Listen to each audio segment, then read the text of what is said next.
Rusty or dull utility knives are way more likely to cause injuries because of the excessive force you have to use to cut things. Make sure your utility knives are inspected daily, not worn down or rusted, and the blade is properly positioned and sharp. Use the manufacturer's instructions to replace blades with the right type of blade. Toss out any old broken or dull blades in a puncture-resistant container. Even a sharp knife can be dangerous if used incorrectly. Always cut away from your body and keep every part of yourself, especially your fingers, out of the path of the blade. Use the right knife and PPE for the job, like level 3 or higher cut-resistant gloves, sleeves, and eye protection.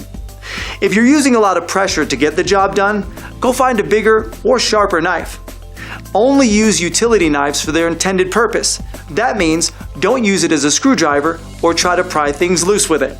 Use modern utility knives or blades with rounded tips whenever possible. They're much safer, especially the ones with a shielded knife surface. Speaking of which, those cheapo utility knives with breakaway blades are just asking for trouble. When cutting anything, make sure it's secure and on a stable surface so an unexpected slip doesn't result in you slicing up your project or yourself.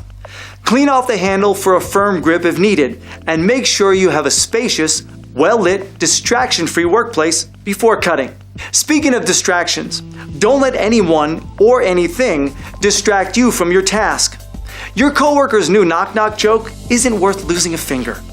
If you're letting someone borrow your knife, don't toss it or slide it to them. Hand it to them secured and sheathed, handle first. If you ever drop your knife, don't try to catch it, just jump back and let it fall.